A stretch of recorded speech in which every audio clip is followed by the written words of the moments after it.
Listo. Entonces, bendito Padre, venimos delante de tu presencia en esta noche, Señor. Gracias, Padre, porque estamos aquí reunidos, porque nos has prestado un día más de vida, Señor. Te agradecemos por eso, Señor, porque estamos con nuestra familia, porque estamos todavía juntos, Señor, porque tenemos salud, porque podemos estudiar tu palabra, Señor, porque podemos entenderla, que es lo más importante, Señor. Por todo esto te damos muchas gracias, Señor. Gracias por esa misericordia que nos alcanza cada mañana, Padre. Gracias por todo lo bello que traes, Señor, y aún por aquellas batallas que tenemos que lidiar al día, Señor, con nuestros gigantes, Señor, que se levantan a veces y nos desafían, Señor, pero sabemos que todos estos tiempos nos ayudan para crecer, Señor, nos ayudan para pulirnos como personas, Señor. Y por eso te agradecemos, Padre, porque sabemos que aún en los momentos más difíciles, tú estás con nosotros, Señor. Y por eso te damos muchísimas gracias, Padre. Te entrego este momento, Señor, en tus manos. Te pido que seas tú, Señor, guiando esta reunión, esta charla, esta enseñanza, Padre, que no se diga nada, Señor, que no sea tuyo, que no sea, que no provenga de ti, Padre. Te pido que uses mi boca, Señor, mis manos, lo que soy, Padre, para poder transmitir tu palabra de la mejor manera, Señor. Gracias te damos en el nombre de tu Hijo amado Yeshua. Amén y amén. Listo, familia. Entonces vamos a iniciar. No sé si de pronto tengan alguna pregunta de la clase pasada. Espero que hayan revisado la clase porque pues había muchísima información muy importante. Entonces espero hayan vuelto a repasar. No sé si de pronto tengan alguna pregunta o podemos iniciar con el tema 2.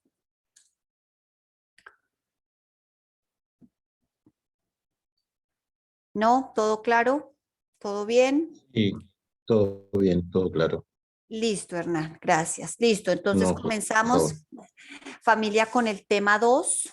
Les voy a compartir la pantalla, me dicen sí se ve. A ver, si la pueden ver. A ver. Ahí, ¿se ve? Sí se ve, sí señora. Sí, listo, familia. Entonces, tema 2, por favor, para que hagan sus apuntes, para que tengan en su libretica su cuaderno. Tema 2, arqueología y geografía bíblica. Entonces, para que lo anoten, pues tratamos de escoger unos temas de arqueología, pues que son demasiado relevantes, digamos, para nuestros estudios, eh, que nos van a ayudar, pues mucho a entender de pronto mucho la escritura cuando pues nos enteramos pues, de muchos hallazgos, ¿verdad? Que el Padre ha determinado en su tiempo. Me parece sorprendente que mucha de la arqueología se ha encontrado desde inicios del siglo XIX. Siglo XIX y siglo XX han sido, digamos, los siglos más llenos de encuentros, bueno, de diferentes tipos, porque pues ha sido para, eh, pues como tal para la historia, en muchos aspectos ha sido demasiado positivo, pero rescatamos que más que todo para, como tal para la escritura, para el Padre, ¿cierto? O sea, lo que es como tal la fe, muchos de los hallazgos que se han hecho nos corroboran demasiado la Biblia. Y bueno, pues de alguna manera es importante, sí. ¿Por qué? Porque pues bueno, uno dice, no, yo creo, ¿cierto? Y creo que pues todos los que estamos aquí determinamos eso en nuestro corazón, ¿cierto? Pues decimos, o sea, un día yo decidí creer y como quien dice, siempre creemos a ojo cerrado.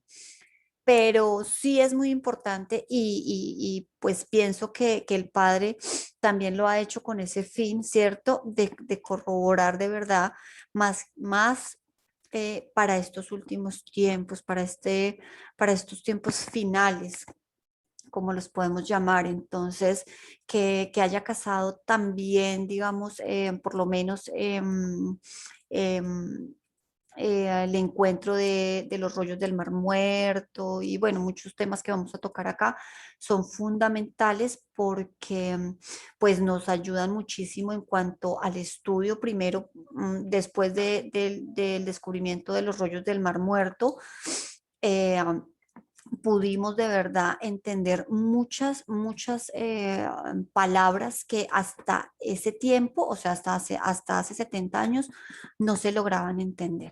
Entonces es fascinante, sí, vivir en este tiempo, en esta época y pues saber pues que estamos en VIP, que estamos ahí de primeritas, ¿cierto?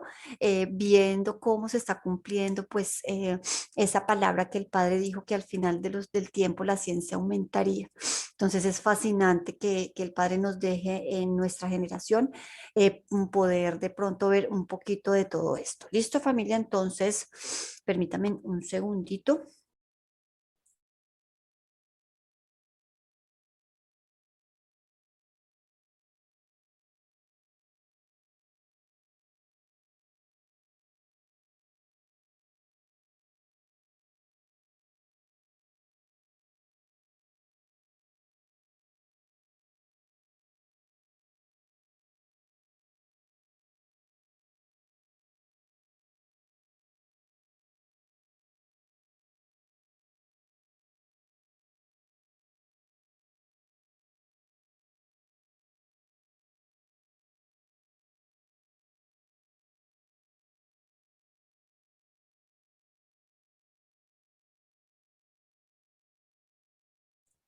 Listo, familia, mil disculpas.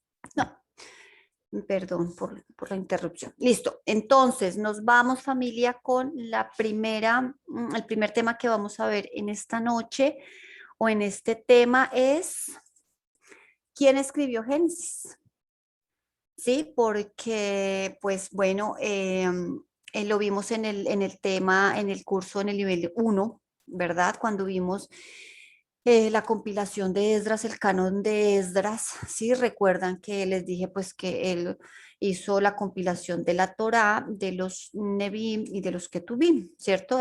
Digamos, de las instrucciones o la ley de los profetas y también de los escritos. Entonces, pero pasamos así por encimita y pues como que no se dio mayor detalle. Les había prometido que algún día les iba a contar un poquito más sobre el tema de Génesis, entonces pues lo vamos a ver hoy.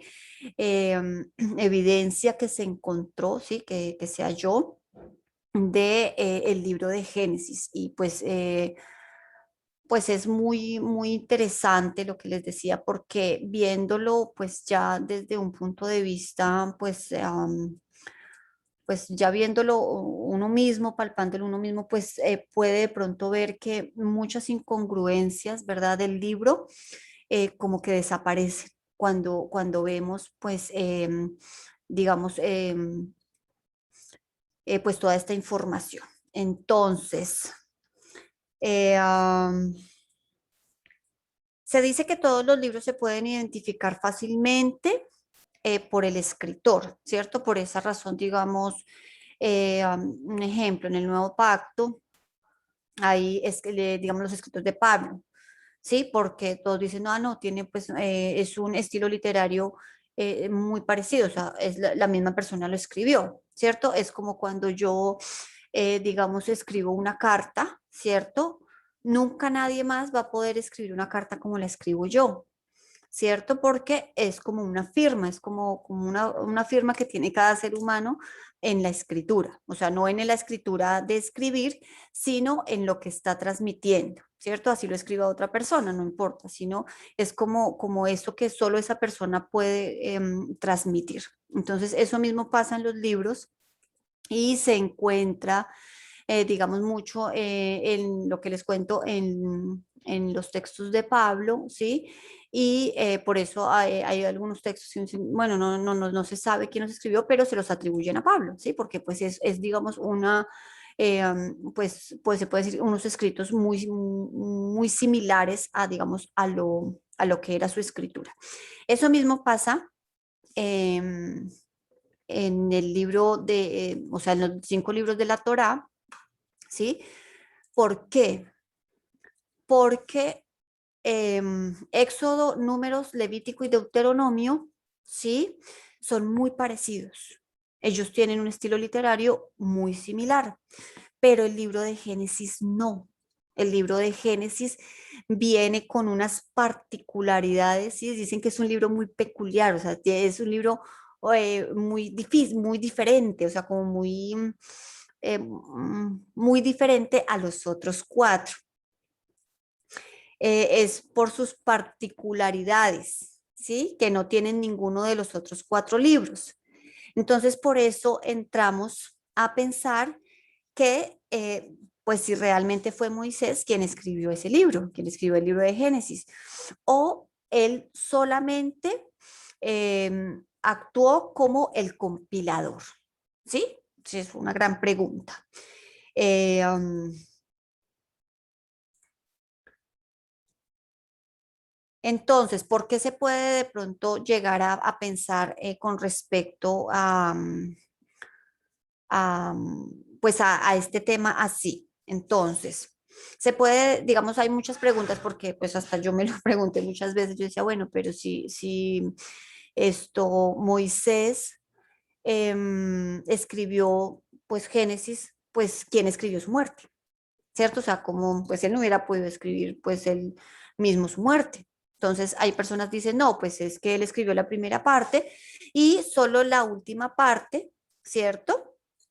La escribió otra persona. Y bueno, pues siempre hay como unas excusas ahí, pero entonces vemos que, digamos, no estamos quitando de ninguna manera con esto que vamos a ver el día de hoy, si con esta, digamos, evidencia que vamos a ver el día de hoy, no estamos diciendo, digamos, de ninguna manera y quitándole el crédito a Moisés como tal de, eh, pues de que él o sea, como que no hubiera determinado los 5 libros, o sea, no estamos diciendo eso, simplemente estamos diciendo que el libro de Génesis, sí, según la evidencia que vamos a ver, ya estaba escrito cuando él lo encontró, ¿sí? Y que él, obviamente, inspirado por el Padre, simplemente hizo su compilación. Entonces, eso podría llamarse el canon de Moisés, ¿cierto? Ya que pues él tenía una parte de la escritura y pues él añadió obviamente pues los otros 4 libros que yo digo libros, pero ya todos sabemos que era una sola escritura, o sea, simplemente se hizo una sola escritura y simplemente fue, digamos, como que el libro de Moisés. ¿Cierto? Obviamente, pues ya sabemos hasta hoy que se dividió primero en libros y luego en versículos hasta llegar a tener los 5 libros, lo que conocemos como los 5 libros de la ley. Entonces, bueno, la hipótesis. Hay 2 hipótesis. La primera es de la tradición oral, ¿sí? Se dice que Dios protegió la transmisión oral casi por 2500 años hasta Abraham. Entonces se dice, no, simplemente Dios transmitió a Adán, digamos, los primeros sucesos, todo lo del inicio, y él lo fue pasando, y lo fue pasando, y lo fue pasando, pero todo era oralmente, que eso también fue una parte de lo que vimos en el tema 1, perdón, en el curso básico, que se había pasado oralmente, ¿sí? Pero vemos que los detalles que nos da Génesis a veces son demasiados detalles, ¿sí? O sea, como con una precisión que uno dice de pronto si hubiera sido, ¿cierto? Por 2500 años una tradición oral, pues de pronto hubiera tenido demasiada corrupción. O sea, hubiera sido demasiado manipulable, ¿cierto? Y pues también de pronto no se hubieran tenido pues como esos detalles tan precisos como cuando, un ejemplo, yo quisiera escribir algo del almuerzo de hoy, en mi casa, ¿sí?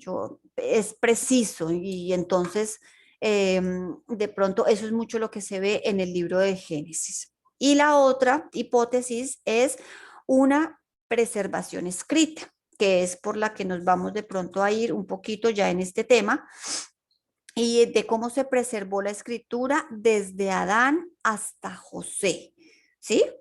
Siendo Moisés obviamente su autor inspirado por Dios, o sea, obviamente él no lo escribió, pero fue su compilador, ¿cierto? Y entonces, a ver, entonces les muestro aquí, lo que vemos acá son unas tablillas que se encontraron en lo que hoy es la actual Irak, ¿sí? Y datan del año 3000 antes del Mesías. Entonces, imagínense, pues podemos decir que aproximadamente estas tablillas pueden tener 5000 años. Entonces, acá están también, son tablillas procedentes de Nippur y Huma, una de ellas con el envoltorio de arcilla muy bien conservado. Entonces, una se encontró, decían que en una especie de estuche, como en un estuche, estaba perfectamente conservado, tenía hasta unos, como unas mantitas y todo así que lo preservaba completamente, ¿sí? Esto era un tipo de escritura en arcilla, se hacía en horno, ¿sí? Se procesaba la arcilla a fuego muy lento y lo que hacía que la arcilla fuera demasiado dura, casi indestructible, ¿sí? Entonces me parece sorprendente de verdad ver cómo pues 5000 años son mucho tiempo, ¿sí? Y poder ver que el Padre pues sabía cómo de pronto al día de hoy podernos mostrar, ¿cierto? Lo que de pronto Moisés tuvo en sus manos. Eh, entonces, bueno, acá ya vemos cómo cada tablillita de las que vemos acá, ¿sí? Viene como firmada, o sea, en la partecita de abajo, ¿cierto? Viene como una firma. Entonces eso muestra como que cada persona que la escribió, o sea, cada autor, entonces firma con la palabra Toldot, ¿sí? ¿Qué significa? O se explica de dos maneras, si es, puede ser descendencia, puede ser generaciones o puede ser historia, la historia de, las generaciones de o la descendencia de, ¿sí? Así se firmaba, están firmadas las tablillitas y están firmadas así como nosotros, digamos, firmamos una carta el día de hoy, así, igualito. O sea, yo termino de hacer mi carta y en la parte de abajo firmo, ¿sí? Y asimismo estaban o están estas tablillitas. Entonces, aparece algo aquí un poquito, bueno, les voy a tratar de descifrar un poquito lo que es este cuadrito. Eh,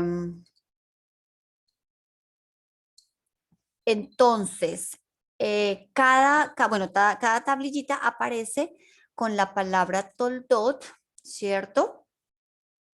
Pero nos dice o nos cuenta, digamos, toda la escritura o toda la evidencia que el libro de Génesis en realidad no fue un solo libro, sino fueron dos libros, ¿sí? Entonces, vemos la evidencia que estos escritos se refieren a dos libros, ¿sí? El primer libro que fue de Génesis 1:1 hasta Génesis 4:26. Ese sería el primer libro. ¿Por qué razón? Eso lo vemos y no sé si, ay, no tengo acá mi hora textual, pero Hernán, que estás por ahí, ¿me pudieras ayudar con una lectura? Sí, sí. Yo sé que tú tienes la Biblia textual, ¿sí? ¿Sí? Listo. Ayúdame por favor leyendo Génesis 2:4. Ah, bueno, pero primero les voy a leer yo lo que yo tengo en la Reina Valera, ¿sí? Para que lo podamos ver y podamos darnos cuenta de pronto la diferencia tan grande que existe entre estos dos versos. Entonces, tengo yo Génesis 2:4 dice, estos son los orígenes de los cielos y de la tierra cuando fueron creados el día que Jehová, Dios hizo la tierra y los cielos. Entonces, ayúdame, Hernán, con tu traducción.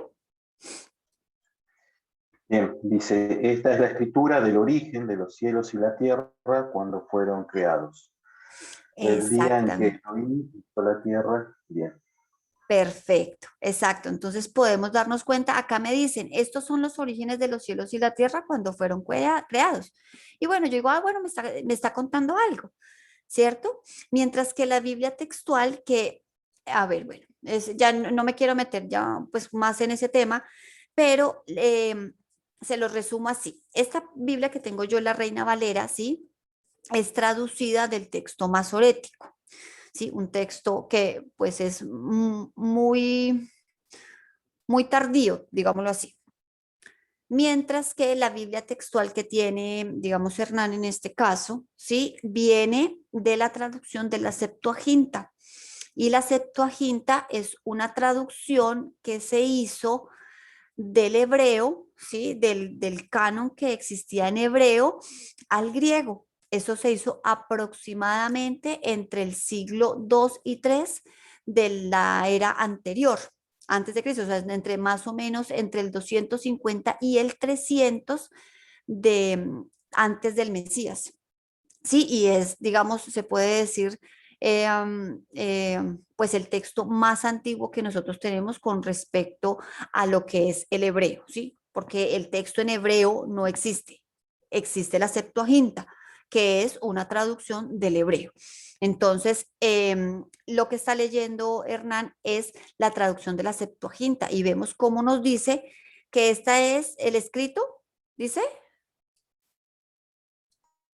Sí, dice, esta es la escritura.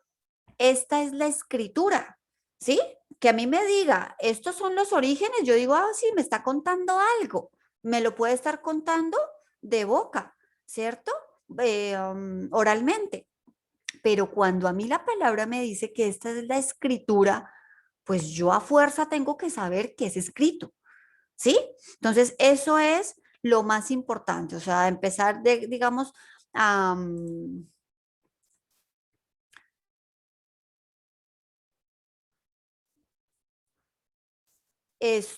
irnos de pronto, pues apegando un poquito más al texto, ¿sí? A lo que pues realmente la escritura nos está contando.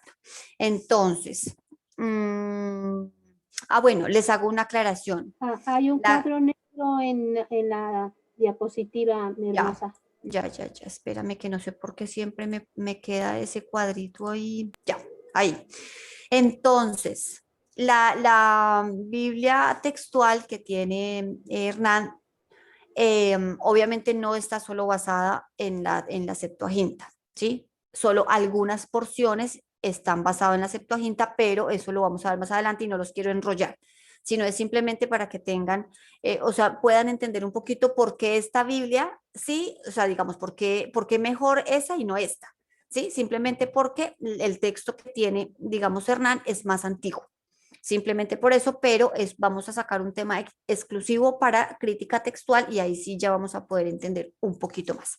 Entonces, estamos viendo que eso nos está diciendo, ¿sí? Que esto es escrito, que nos está contando algo y nos está diciendo que estaba escrito. Entonces, ese sería el primer libro, iría hasta el 426. ¿Sí? Entonces, ayúdame por favor a leer el 5.1. Hernán, porfa. Bien. 5.1 dice, sí, esta es la escritura de la genealogía del hombre. El día en que Elohim creó al hombre, lo hizo a imagen de Elohim. Perfecto. Yo tengo, este es el libro de las generaciones de Adán. El día en que creó Dios al hombre a semejanza de Dios lo hizo. ¿Se dan cuenta acá? nos obvian completamente. Ese es un libro. Ah, ok, pero esto es un libro, bueno, me puede decir que son todos los libros y yo puedo pensar en muchas cosas, ¿sí? Pero nos está diciendo, esta es la escritura, esto, acá está compilado. Este es un libro, nos está diciendo, o sea, de Génesis 1:1 hasta Génesis 4:26 es un libro, ¿sí? Y el siguiente libro sería desde Génesis 5:1 hasta Génesis, uy, se me fue, 49, mentiras, hasta Génesis 50:26, ¿sí? Ese sería el otro libro.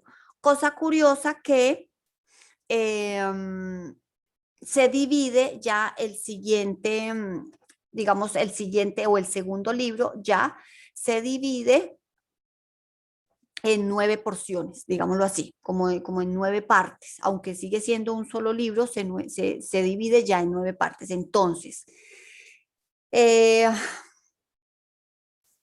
podemos pensar también otra cosa, familia, y acá pues bueno, ya lo deja uno como más a lo que cada quien, digamos, digamos, cómo lo pueda tomar.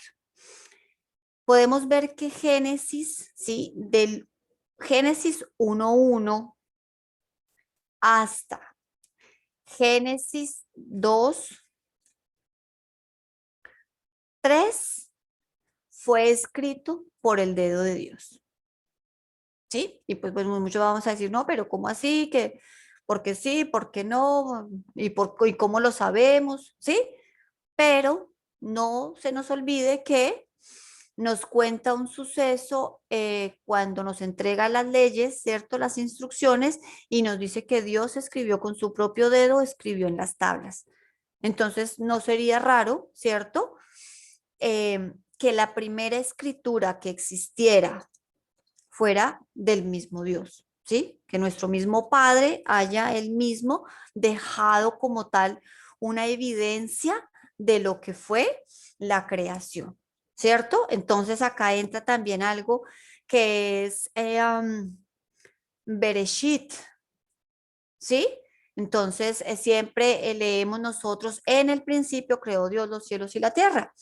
Y creo que todos nos sabemos ese versículo. Pero la primera palabra que aparece en el hebreo es Bereshit, ¿sí? Y Bereshit no es en el principio. Bereshit es en principio, ¿sí? ¿Por qué le metieron el? ¿Por qué no le metieron el? ¿Por qué le metieron esa palabra el en el? ¿Sí? Bueno, pues hay muchas razones, porque para que de pronto fuera de pronto más entendible, que para darle un inicio a algo. Bueno, hay muchas razones por las que de pronto metieron en él, ¿sí? Cuando meten en el principio, nos están dando un principio, ¿sí? O sea, ese principio. Pero cuando yo digo en principio, puede ser cualquier principio, ¿cierto? No necesariamente ese principio. Entonces, eso o sea, si entendiéramos, digamos, solo esta palabra, si lográramos entender solo esta palabra y su corrupción también, ¿sí? Digamos, su añadidura, se acabarían todos los debates teológicos, todos los debates con la ciencia y todos los debates contra los ateos y todos los debates se acabarían, ¿sí? Porque entonces, que es que la Tierra tiene 20.000 años, pero que una cosa, y entonces entran un montón pues, de ataques, ¿cierto? En contra, sí, entendemos que es un principio. ¿Cuándo creó Dios la Tierra? No tenemos ni idea, ¿cierto? Porque es atemporal, o sea, es un inicio que está fuera del tiempo. Nadie sabe cuándo pasó, ¿cierto? Aunque familia, sabemos que luego la palabra nos habla, ¿cierto? De un espacio de tiempo de la humanidad de 6.000 años, ¿cierto? Eso sí es claro, lo sabemos que desde la caída del hombre, ¿cierto? Hasta, digamos, hasta nosotros, o hasta el fin de los días, hasta cuando todo se acabe, tendrían que transcurrir 6.000 años, ¿sí? Y estamos muy próximos. Entonces, bueno, ya con esto de que Dios mismo fue el que pudo haber escrito, ¿sí? Génesis desde el 1.1 hasta el 2.3. Y luego Alexa, ya, dímelo. hola, ¿será que ahí, como dice usted, la traducción creo que fue más como lo quisieron traducir? Porque, por ejemplo, nosotros que estamos en clases de hebreo, digamos, la palabra Bereshit, que empieza con B, es es como ay, se me olvidó, no me acuerdo cómo se llama la palabra B, nada más, que significa en. La raíz Preposición, sería una preposición. ándale, una preposición. Una, Ajá, y la Exacto, raíz sería Rechit. Esa sí la he encontrado que dice que es primero, principio, el primer lugar, etcétera. Yo creo que exacto. por eso tal vez sea, ¿no? No, a ver, te explico. B es en y Reshit, principio, en principio, ¿sí? Pero para que dijera en el principio, tendría que ir una E, tú ya que sabes hebreo, tendría que ir una E, ¿sí? Intermedia. O simplemente, como eso no se puede por ortografía, digámoslo así, ¿cierto? No se puede meter una E ahí, tendrías que cambiar y poner la vocal de E a la preposición, al en, y hacer una unión, ¿cierto? Entonces no sí, sería es Bereshit, el artículo sería Bareshit. determinado, hermana. Es el Exacto, artículo determinado el que toma la vocal. Si exacto. dijera en él, es preposición y el artículo determinado. Se tendrían que Exacto, unir. tocaría hacer una unión, exactamente. Ya no sería Bereshit, sino sería, digamos, Bareshit, porque está tomando Ba, la vocal Barashit. del siguiente, que sería para poder determinar el, ¿sí? Solo que Muy no me bien. quiero meter, familia, en una clase de hebreo. ¿Por qué? Porque hay personas que están en el curso que no han tomado el curso de hebreo, ¿sí? Solo por eso trato de ser muy por encima para no confundirlos, porque pues hay muchos que están volteando los ojos porque no tienen idea de lo que estamos nosotros hablando. ¿Listo? Cierto, Entonces, gracias, Ale. no, con todo gusto. Entonces, es simplemente así, para que pues nos entiendan, o sea, me pueda yo explicar, es la traducción literal sería en principio. Nunca, nunca, nunca en medio de las letras, o sea, de Bereshit, ¿cierto? Hay un el. Entonces eso es muy, muy importante, familia, ¿sí? Porque solo con esa, o sea, con esa extensión como tal, o sea, con esa añadidura en el principio, pues vean todo lo que se ha hecho, ¿cierto? Porque entonces, pues ya todo el mundo, cuando nosotros cambiamos algo, pues obviamente entra muchísima duda y sí, pues hay muchas personas que preguntan muchas cosas con respecto al tiempo, pero simplemente por ese el que existe ahí. Simplemente lo menciono porque estamos en Génesis y pues es... de mencionar. ¿Listo? Entonces, aquí sería, entonces, el primer libro sería, o el primer Toldot, ¿sí? Sería de Génesis 2.4 hasta el 4.26. Ese sería el primer Toldot y el primer libro, ojo. Y desde Génesis 5.1 hasta Génesis 49, perdón, 50-26 serían como tal un solo libro, pero vamos a encontrar 9 toldot. ¿Qué son toldot? Descendencias, generaciones o historia. También se podría llegar a traducir así, ¿sí? Perdón un segundo.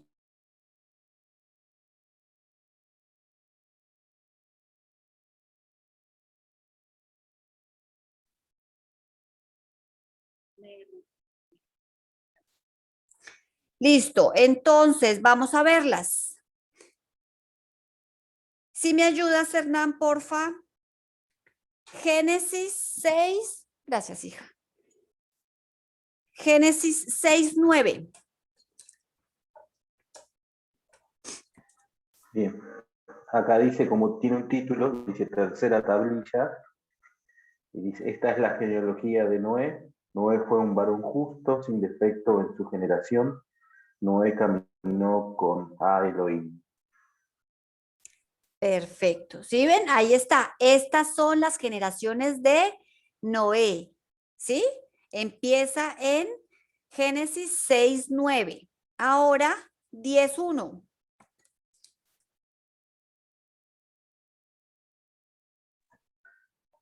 Estas son las generaciones de los hijos de Noé, Sem, Cam y Jafet, a quienes les nacieron hijos después del diluvio. Perfecto. 11:10.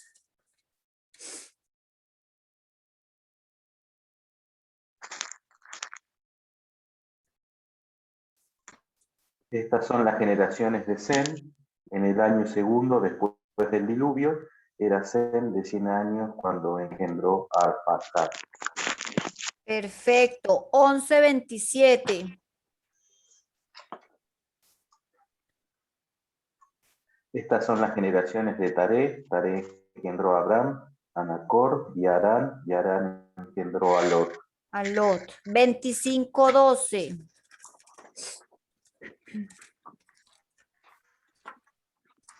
Capítulo 25. Sí, 25:12. 25.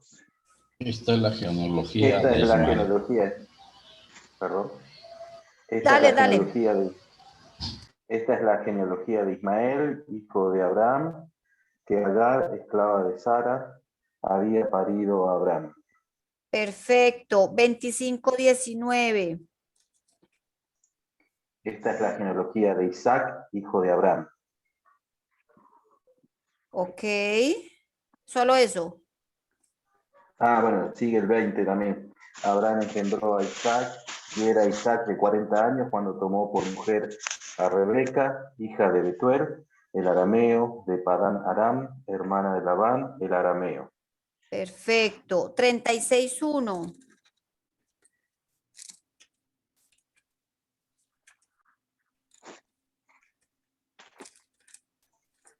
Esta es la genealogía de Esaú, el cual es Edom.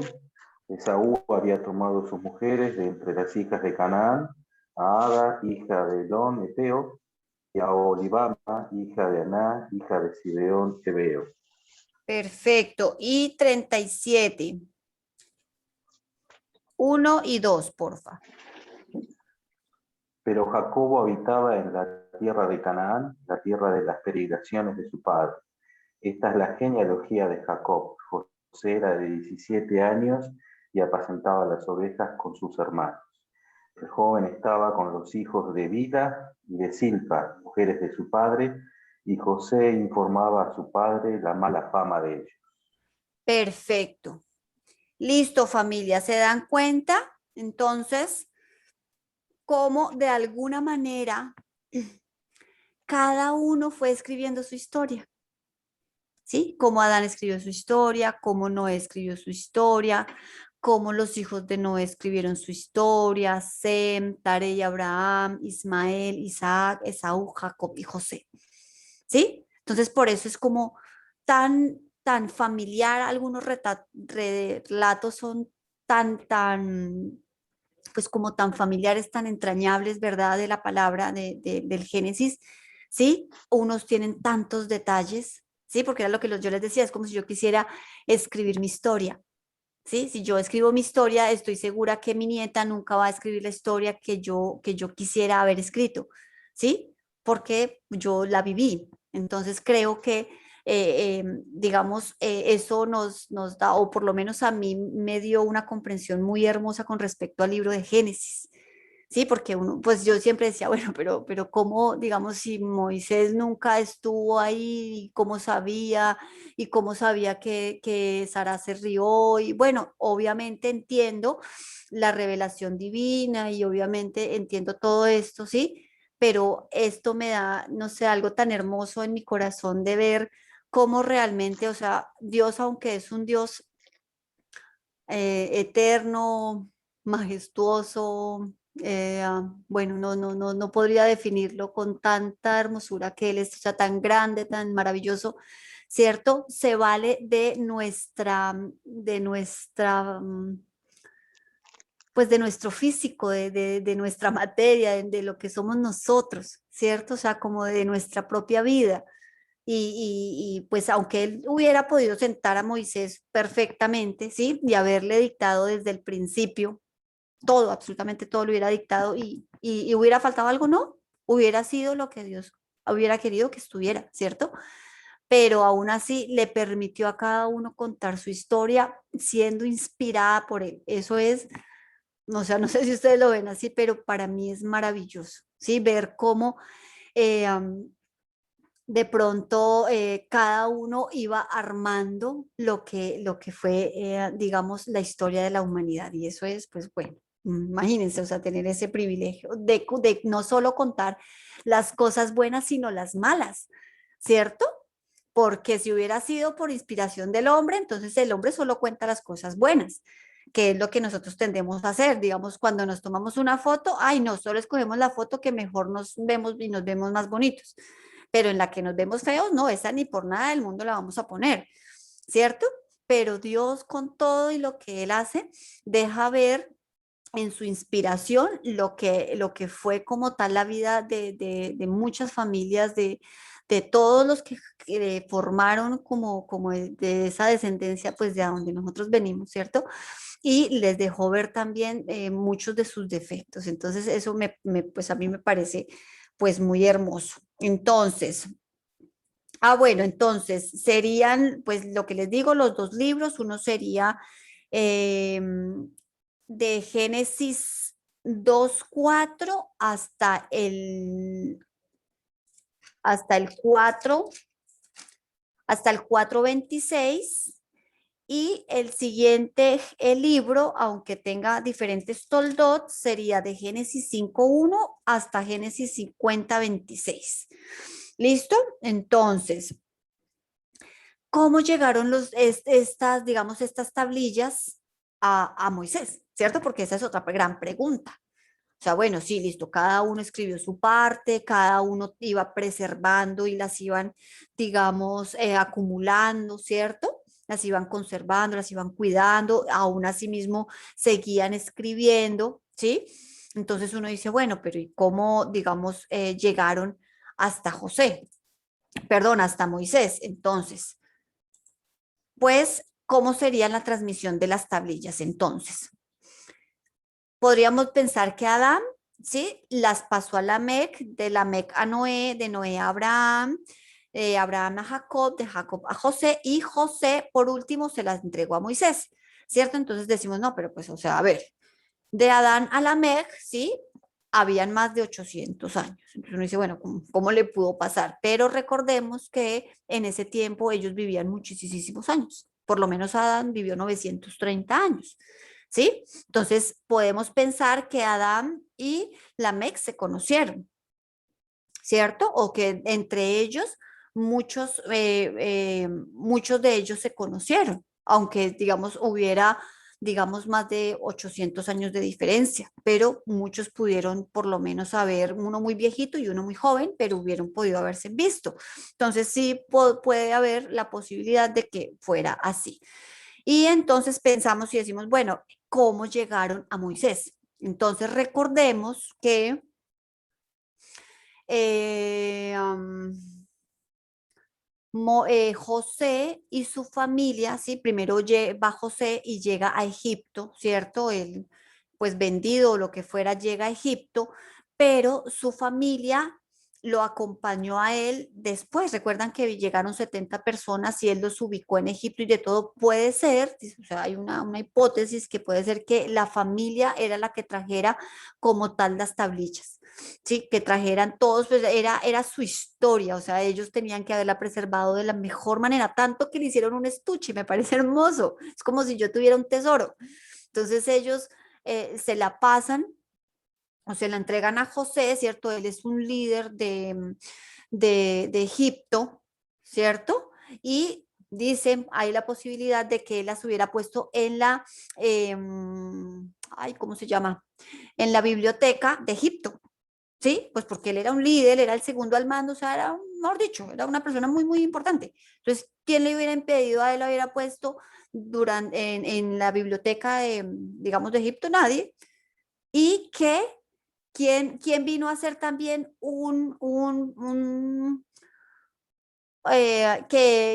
que iba a ser un sucesor de Faraón?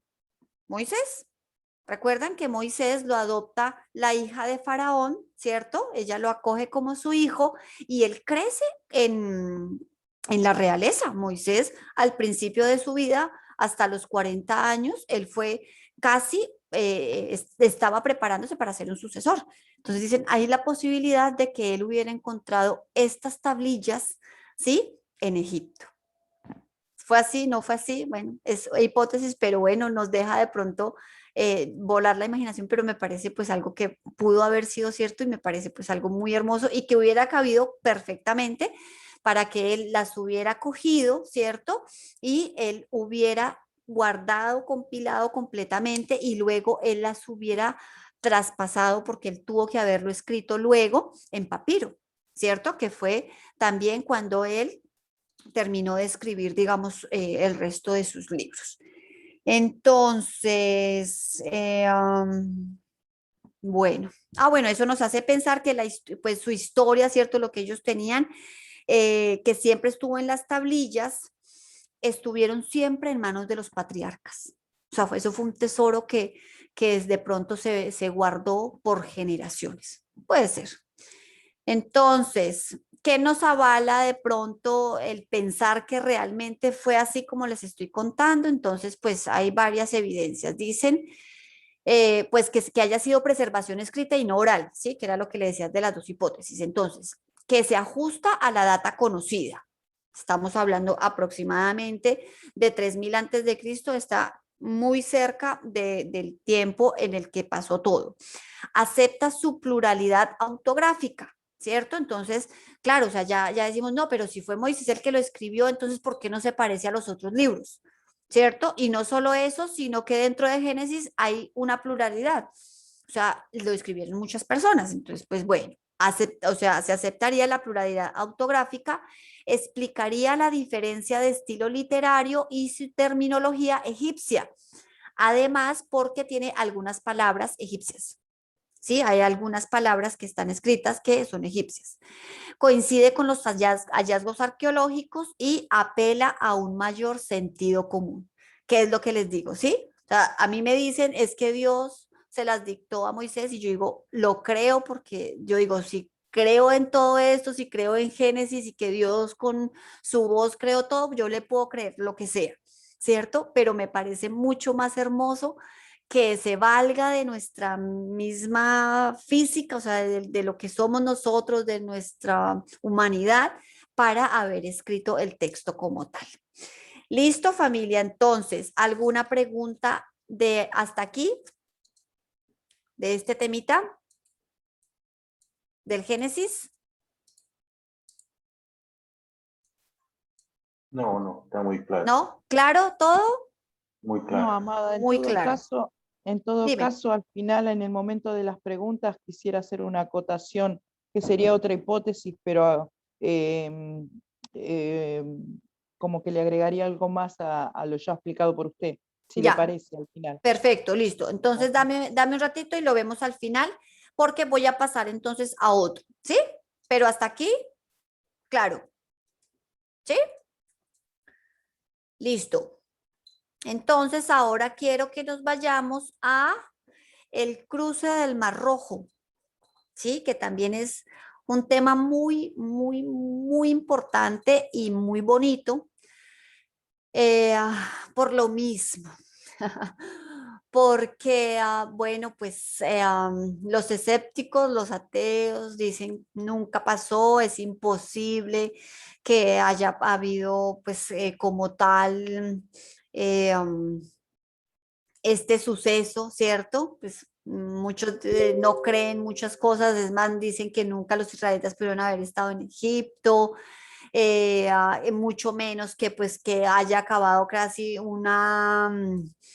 haya acabado, pues digamos, una civilización, porque prácticamente pues a los egipcios pues mató al faraón y a sus líderes, pues prácticamente haya acabado una civilización, dicen, es algo pues como que, ¿cierto? Muchas personas, pero me parece muy hermoso y es lo que yo les digo con respecto a los hallazgos y que se haya encontrado evidencia pues tan tardía a los sucesos. Yo digo, han tenido que haber pasado 4000 años, pero bueno, solo el Padre explica, ¿cierto? A nosotros no, sino simplemente Él en su creación y en su cronología va dando como mejor a Él le parece, ¿sí? Entonces, con respecto al cruce del Mar Rojo, no sé cuántas personas lo saben, de aquí a mí me tomó por sorpresa cuando lo supe, y es que la tradición dice, ¿sí? Que el monte Sinaí está en la península del Sinaí. Entonces, Gosén, si lo pueden ver acá en la pantalla, ¿se ve la pantalla? Sí, señora. Sí, se puede Sí. ver. Sí, listo. En esta partecita de acá, Gosén, recuerden que fue donde se estableció el pueblo de Israel cuando llegó a Egipto. Recuerdan que cuando ellos llegaron, llegaron 70 personas y la palabra nos dice que ellos se establecieron en Gosén.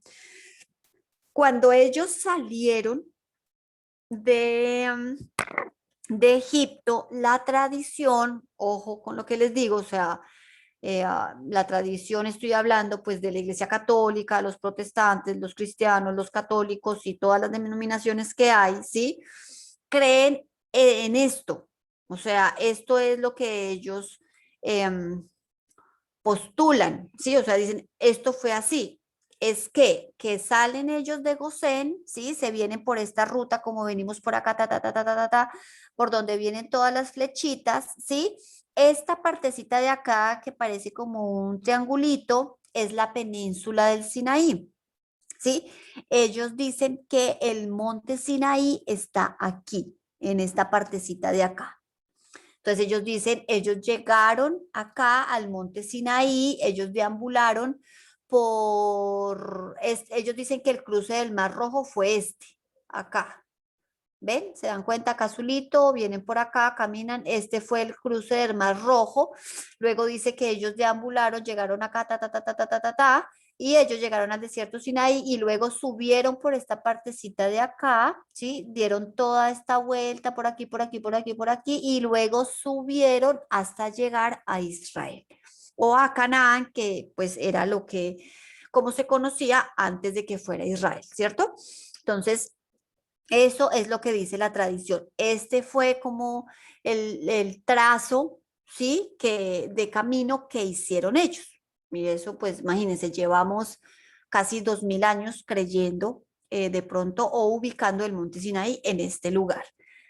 Solo que la arqueología, pues, precisa en su momento, ¿sí? Nos cuenta otra historia y nos dice, ¿sí? Que ellos estaban efectivamente en Gosén, ¿sí? En la partecita de acá, salen ellos por esta parte de acá, ellos traspasan lo que se llama la península del Sinaí, ¿cierto? Todo esto es camino, cuando viene lo del faraón y todas las personas detrás y todo el mundo corría y esto, ellos venían en toda esta parte de aquí. Todo esto, traspasaron todo esto, pero el suceso del Mar Rojo fue acá, en el Golfo de Aqaba, aquí en esta partecita de aquí. Y cruzan el Mar Rojo, ¿cierto?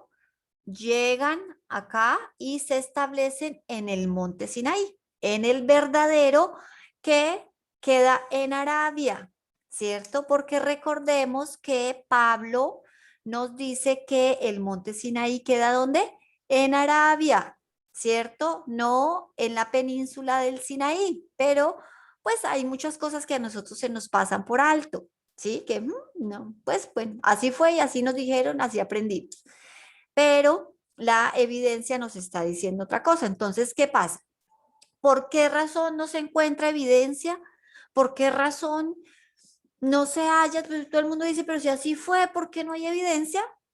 pues porque simplemente estamos buscando en el lugar equivocado, ¿cierto? Porque si estuviéramos buscando en el lugar correcto, pues encontraríamos evidencia, que fue efectivamente lo que pasó. Entonces, nos cuenta cómo en cada partecita, o sea, aquí, acá, en esta partecita que vendría a ser esta de acá, ¿cierto? Que sería como la orilla de la península del Sinaí, ¿sí? Y la orilla de Arabia, ¿cierto? De esta partecita de acá vendrían a ser estas dos. Esta es la partecita de la península del Sinaí y esta es la orilla de Arabia Saudita, ¿sí? Es lo que les estoy mostrando acá en esta partecita de acá. Entonces, estos pilares se encontraron en cada esquina. Uno aquí y otro se encontró acá. Entonces nos dice, Ron Wyatt fue un hombre que fue el que hizo este descubrimiento, ¿sí? Y dice que en Nuweiba, en el año 78, encontró una columna de estilo fenicia acostada en el agua, ¿sí? Lamentablemente las inscripciones se habían erosionado, por lo tanto la importancia de la columna no se tomó muy en cuenta hasta 1984, cuando una segunda columna de granito se encontró en el litoral del frente, en Arabia Saudita. Era idéntica a la primera, salvo que en este caso la inscripción seguía intacta. Entonces, esto es lo que se llaman los pilares de Salomón, ¿sí? Nos cuenta que Salomón mandó hacer dos pilares, ¿sí?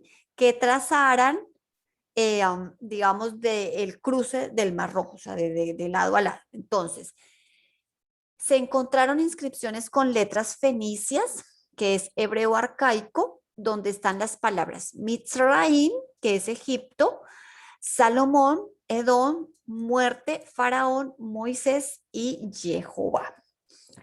Y bueno, entonces acá les muestro, es esta partecita de acá.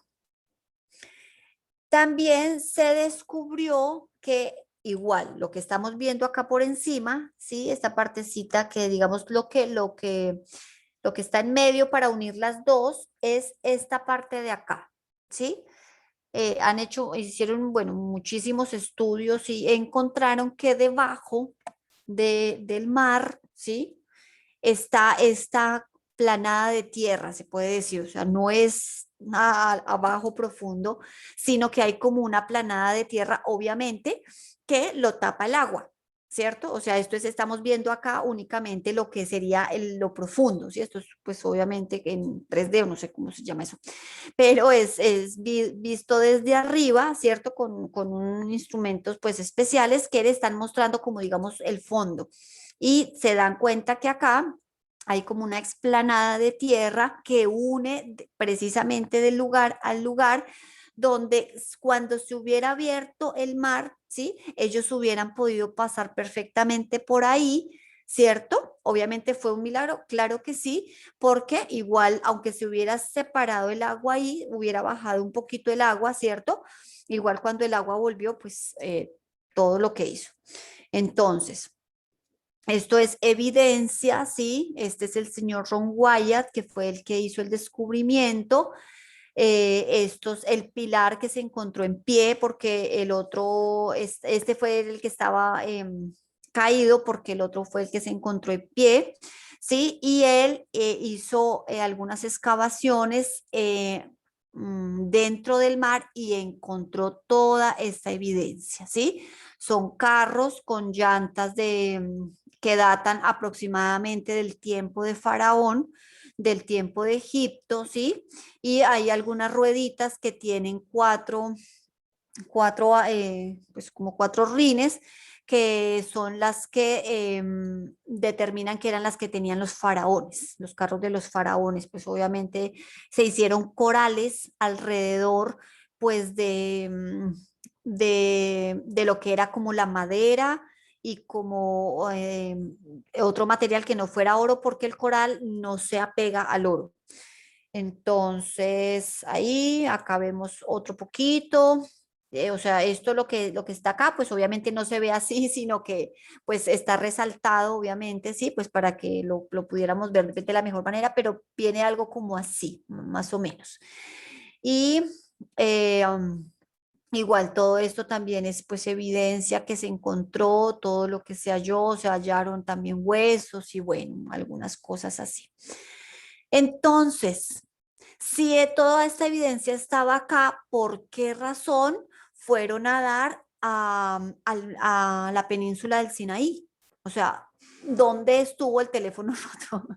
¿Dónde estuvo, cierto, la mala información? O sea, ¿qué pasó para que ellos no llegaran hasta Arabia, cierto? Cuando, digamos, ya querían, digamos, retornar al lugar o lo que sea para ir a buscar dónde era ese monte o esto, la tradición, estoy hablando de la tradición, ¿cierto? Entonces, ¿dónde está para que ellos lo hubieran ubicado en la península del Sinai?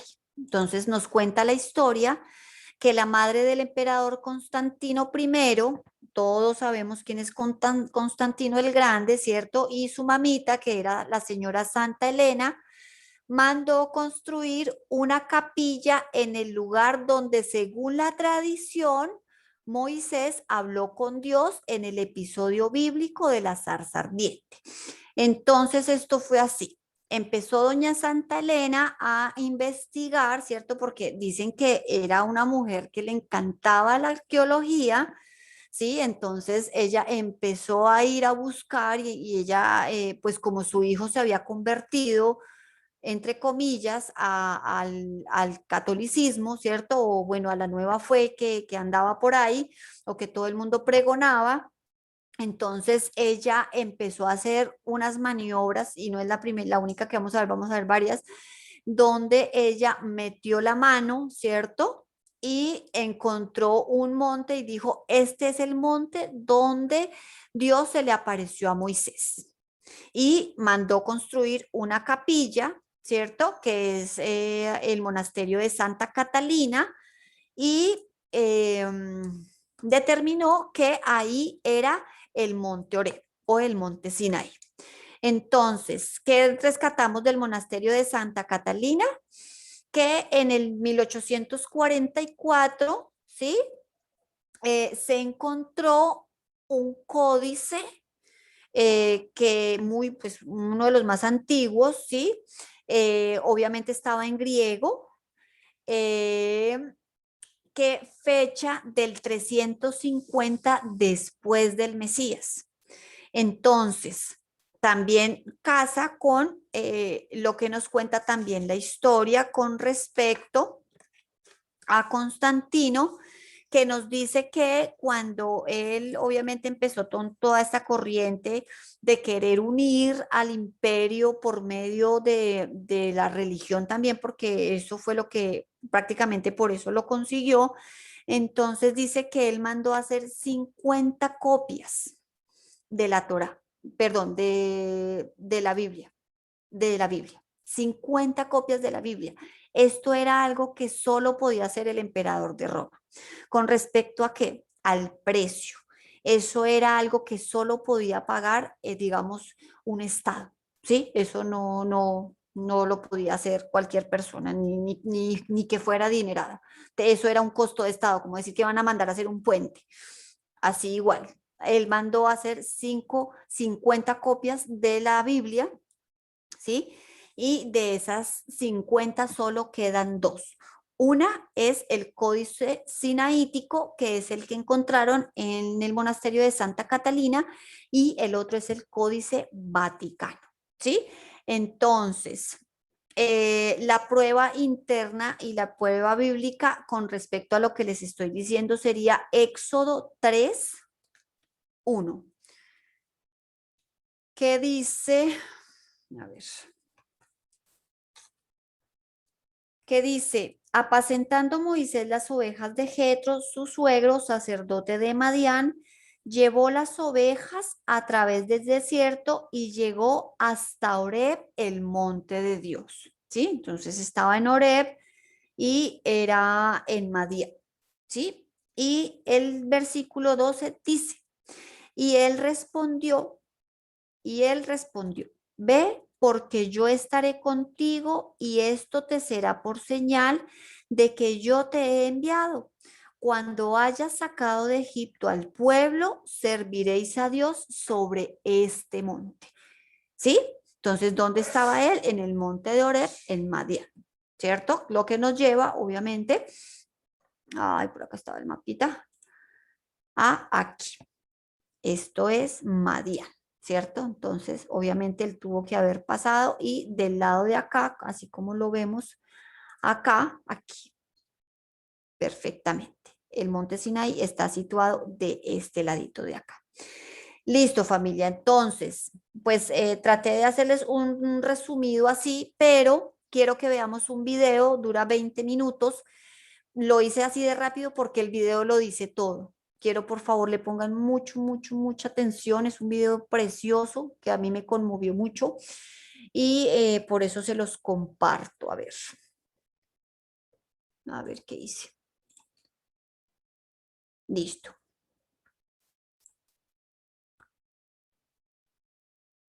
A ver.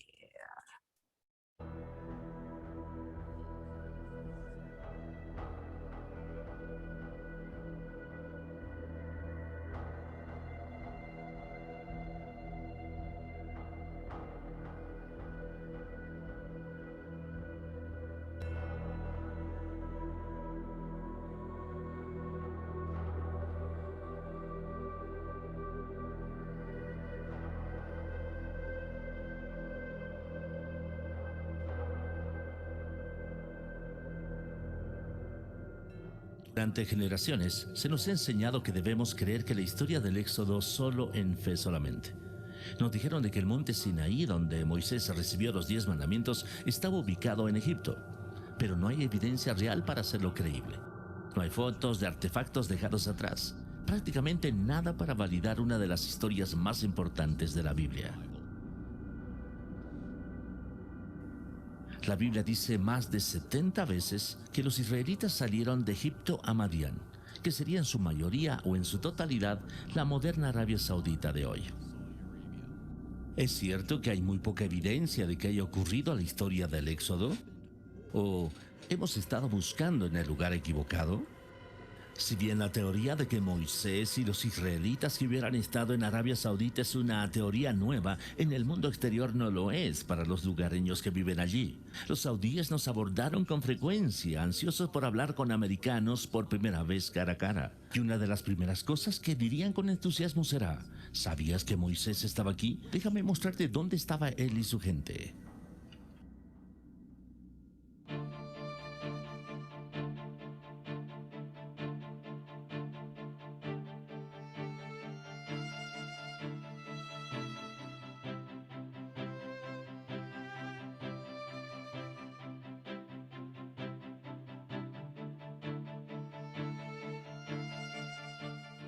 La tradición de que la montaña en la península del Sinaí de Egipto es el monte Sinaí se remonta al siglo IV a.C. Una nueva investigación basada en fuentes judías, cristianas e islámicas indica que hay una tradición que antecede en 600 años. Y según esa tradición, el monte Sinaí está en el noreste de Arabia Saudita. Esta otra tradición apunta al Jabal Maklaf, un pico en la cordillera conocida como Jabal al-Lawz, como la verdadera montaña de Moisés. Varias fuentes históricas, incluido Josefo, registraron que el monte Sinaí es la montaña más alta cerca de una ciudad que hoy se llama Al-Bad. Los lugareños se refieren a Jabal Makla como Jabal Musa, como la montaña de Moisés. ¿Así que llamas este Jebel Musa? Jebel Musa. Una de las características distintivas de esta montaña es la cima ennegrecida que puedes ver justo detrás de mí. La Biblia dice que Dios descendió sobre el monte Sinaí como fuego. Los picos ennegrecidos sobresalen de las áreas circundantes y las rocas solo son negras desde el exterior. Los investigadores no están de acuerdo en si las rocas ennegrecidas son evidencia real de que Dios descendió sobre la montaña como fuego, tal como dice la Biblia, o si se trata de roca volcánica natural. Un pequeño puñado de estadounidenses intentaron infiltrarse en esta área a fines de los años 70 y 80. fueron arrestados y sus fotos y videos confiscados por la policía saudí. Su evidencia se perdió. Sin embargo, las imágenes y los videos comenzaron lentamente a filtrarse hacia el mundo exterior. Según los que se filtraron y fueron arrestados, estos sitios estaban siendo mantenidos en secreto por el régimen saudí, una teocracia que lo escondió del mundo usando cercas y policías y la amenaza de la fuerza. Mientras trataba de entender por qué los saudíes escondían este importante sitio, comencé a buscar fuentes en el mundo islámico. Durante 15 años he estado en el campo de inteligencia antiterrorista y las relaciones internacionales, y uno de mis mejores contactos tenía una historia que contar. Él solía pertenecer a un grupo yihadista e incluso se reunió con el servicio de inteligencia pakistaní y los allegados cercanos de Osama Bin Laden. Y ahora habla por primera vez. Cuando estaba en el mundo yihad, todos sabíamos que el monte Sinaí estaba en Arabia Saudita. La gente en el exterior, incluso la mayoría de los musulmanes, no tenían idea de que estaba allí. Porque nosotros éramos guerreros, no quería que nadie lo supiera. Todos sabíamos que el gobierno saudita lo escondía y lo protegía con personal de seguridad y todos estuvimos de acuerdo con ello. Creemos que si un sitio, incluso un sitio sagrado, es visitado por personas y usado para idolatría, debería ser destruido. Pero siendo escondido, según la ley islámica, eso fue lo que la salvó para que lo veas hoy y lo aprecies.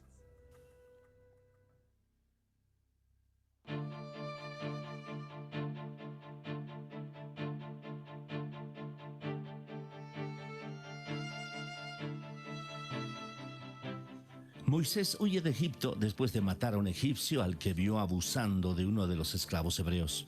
Luego se escapa a Madián como un fugitivo. En Madián, Moisés se sienta junto a un pozo y se encuentra con las hijas de Jetro que están recogiendo agua para su rebaño. Moisés se casa con una de sus hijas. Estamos en la antigua tierra de Madián en este momento, cerca del pueblo que los del lugar describen como originalmente la tierra de Jetro. Cuando visitamos esta área, varios saudíes se acercaron a nosotros para decirnos que aquí es donde residían Jetro y Moisés. Apuntaron con entusiasmo a un antiguo pozo que está cercado y marcado como un sitio arqueológico. Los saudíes siempre han creído que este es el pozo donde Moisés se encontró con las hijas de Jetro, y los musulmanes de todo el mundo vienen a verlo.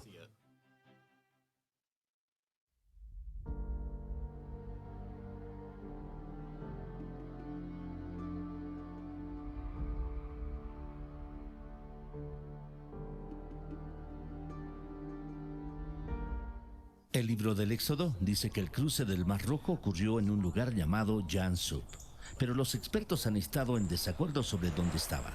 Hay dos sitios propuestos para cruzar el Mar Rojo desde Egipto hacia Arabia Saudita. El primer candidato está en el estrecho de Tirán, en la parte inferior de la península del Sinaí de Egipto. El segundo candidato está en la playa de Nuweiba en Egipto. El doctor Glenn Fritz, con estudios avanzados en geografía ambiental, realizó un estudio masivo de la Tierra y todas las referencias históricas sobre dónde ocurrió el cruce. Encontró solo una coincidencia exacta: playa de Nuweiba en Egipto. La playa de Nuweiba tiene casi 8 kilómetros de largo y 4 de ancho, proporcionando suficiente espacio para que la población israelita pueda caber. Aquí quedarían atrapados con las montañas a ambos lados, el Mar Rojo enfrente de ellos, el ejército del faraón justo detrás de ellos. Sorprendentemente, hay un camino bajo el agua de Egipto a Arabia Saudita. El camino no es demasiado empinado. Los israelitas podrían haber caminado fácilmente si se separaran las aguas. La investigación submarina del Dr. Leonard Moeller mostró formas extrañas en el coral, lo que lleva a algunos a creer que los restos del ejército del faraón están ahí. De acuerdo con esta teoría, el coral envuelto alrededor de los escombros del ejército de faraón conservó la forma de los objetos después de que se disolvieron. Cuando bajaron un detector de metales a las anomalías del coral, las lecturas fueron consistentes con patrones circulares de metal, asemejándose a las partes de carruajes. Habíamos planeado bucear cerca del posible punto del cruce del Mar Rojo, porque es un sitio de buceo público con tiendas donde puedes ir y alquilar equipos de buceo, pero no se nos permitió. La policía saudita se presentó y se quedó con nosotros hasta que nos fuimos.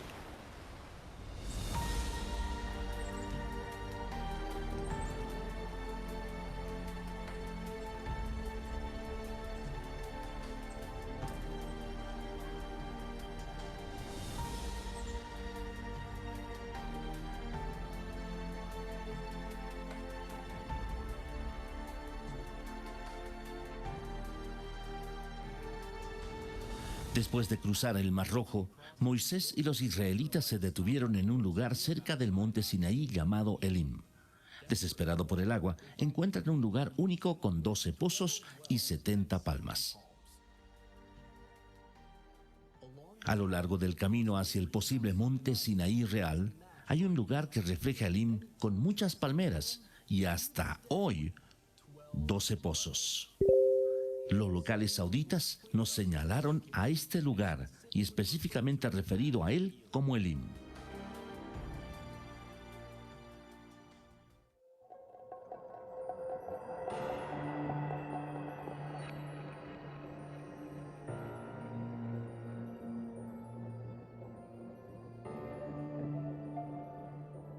Otro evento importante en la cercanía del monte Sinaí es el incidente con el becerro de oro.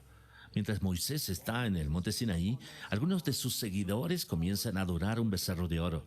Lo colocan en un soporte y comienzan a adorar a su alrededor. Y pusieron un altar enfrente del mismo. Cuando Moisés baja del monte Sinaí, destruyen el becerro de oro y rocía sus restos en el río que baja de la montaña. Aquí, frente a la montaña, teníamos los restos de lo que pudo haber sido ese lugar de adoración del becerro de oro. Ahora detrás de mí está un sitio arqueológico cercado que los saudíes están protegiendo. Usted ve el soporte con muchos petroglifos de vacas y personas que adoran vacas, así como una estructura ligeramente levantada que puede ser un altar frente al soporte del becerro de oro. Hay un letrero en árabe y en inglés que advierte a los intrusos que no ingresen a la zona. La tradición local de que allí es donde estaba el becerro de oro es tan fuerte que si te acercas a él serás sospechoso de buscar oro. Según la Biblia, los adoradores del becerro de oro decían: estos son tus dioses, oh Israel. Este verso indica que hay múltiples representaciones de toros, mientras los israelitas están adorando el becerro de oro. En la parte superior del soporte donde se había colocado el becerro de oro, hay una hendidura circular donde la roca ha sido desgastada. Se especula que aquí es donde Moisés convirtió el becerro de oro en polvo. Después de que Moisés destruye el becerro de oro, 3,000 de los adoradores del becerro son asesinados. Así que debe haber un lugar donde miles de personas fueron enterradas. Cerca de 6,5 kilómetros de este sitio hay un cementerio antiguo masivo, que parece ser un lugar de enterramiento masivo donde se excavaron las tumbas de una vez. Está ubicado justo afuera de la llanura donde los israelitas habrían acampado, por lo que es exactamente donde debería estar, si es que aquí es donde tuvo lugar esa historia. Aquí también los saudíes tienen un letrero que lo identifica como un sitio arqueológico y está patrullado por la policía. Lo único que le diría a otros gerentes es que prueben Monde.com.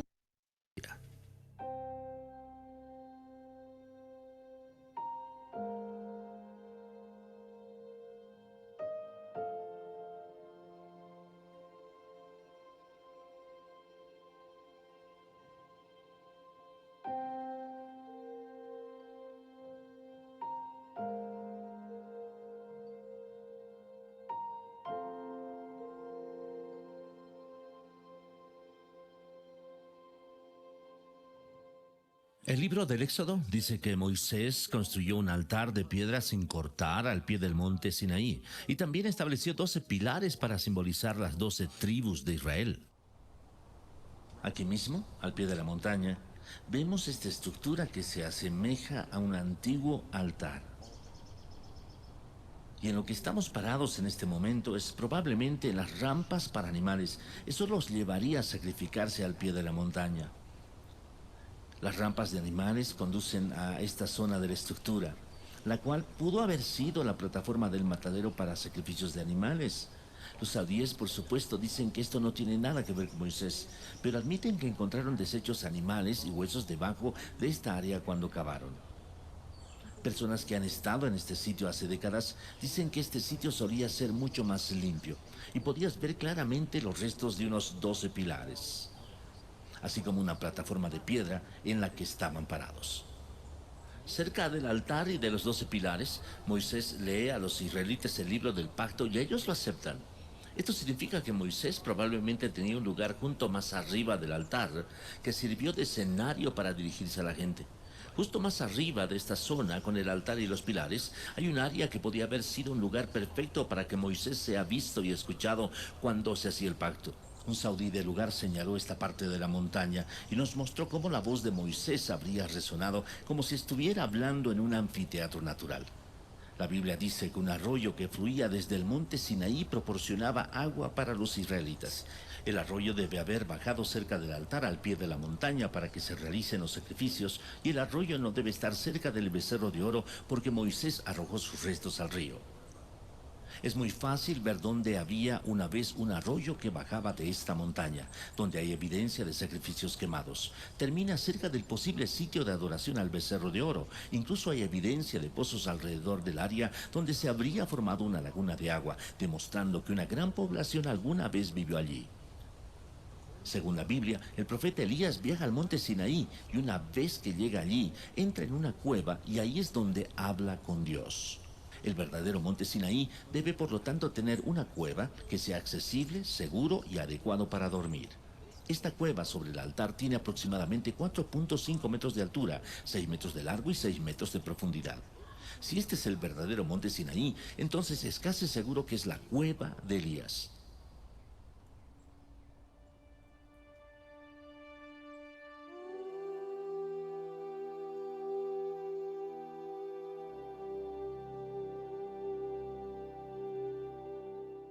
El campamento de los israelitas se establece donde no hay agua. Moisés sube a una roca diferente y la golpea con su vara y milagrosamente el agua se derrama para sus seguidores.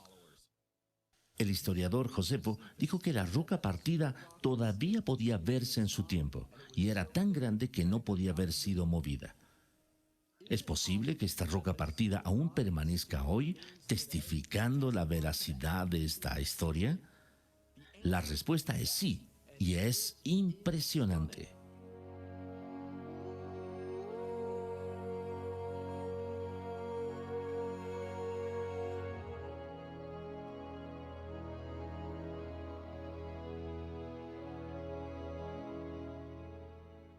La roca partida fue descubierta por primera vez por Jim y Penny Caldwell, una pareja norteamericana que estaba trabajando en Arabia Saudita a principios de los 90. Los beduinos locales siempre han tenido dos nombres para esta área: el agua de Moisés y la roca partida de Moisés. Esta roca dividida está en la cima de una colina de 3,5 metros y está en algún lugar entre 2 y 18 metros de altura. Y lo que es realmente sorprendente es la ubicación específica en el valle a lo largo de la posible ruta hacia el monte Sinaí. Es que las rocas debajo de la roca partida son lisas, como si toneladas y toneladas de agua se derramaran formando un lago en miniatura en el fondo, para que los israelitas beban de ella. Si tienes una relación con uno de los que viven por ahí, te dirán que esta área está relacionada con Moisés, pero los beduinos que viven aquí tratarán de mantenerte fuera. Vimos esto de primera mano cuando nos expulsaron del área. Está bien, así que estamos a toda velocidad. Vamos a ver si este tipo nos sigue. Escuchamos 2 disparos. Este tipo no tiene ganas de divertirse.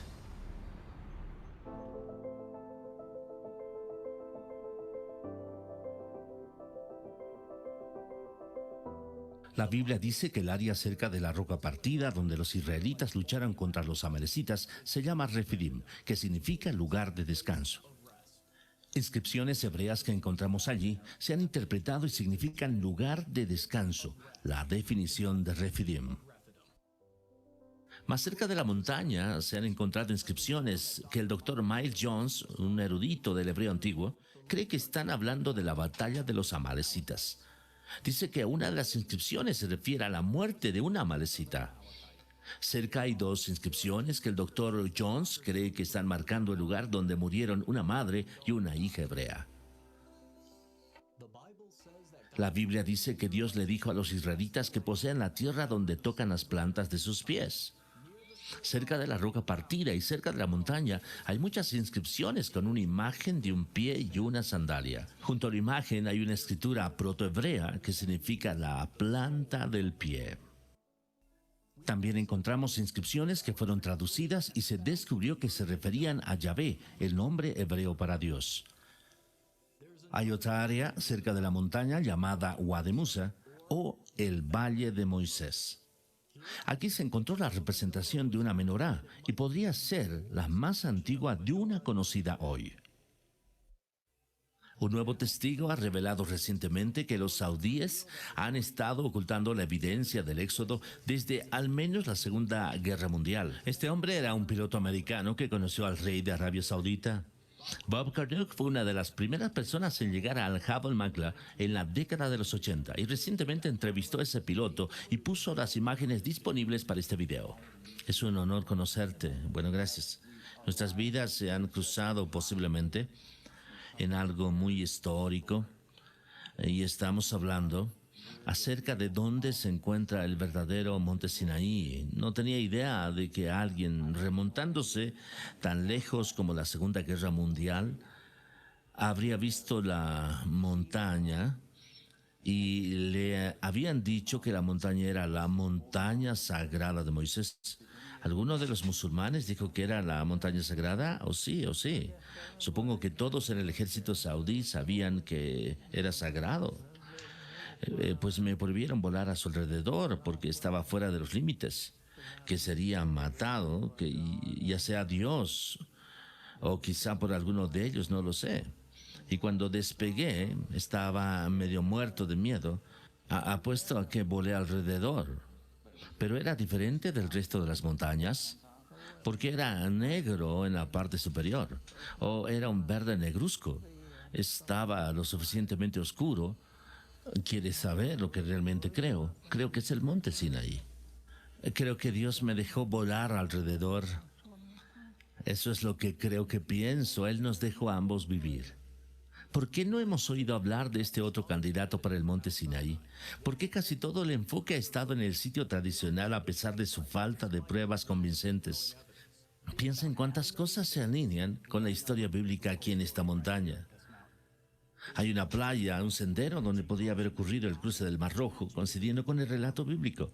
Se puede ver cómo los israelitas podrían haber acampado cerca de Elim con 12 pozos y 70 palmas. En el camino a Jabal Maqla con una roca partida, una zona adecuada para acampar. Hay una montaña conocida como la montaña de Moisés, con una gran llanura frente a ella donde millones de israelitas podrían haber acampado.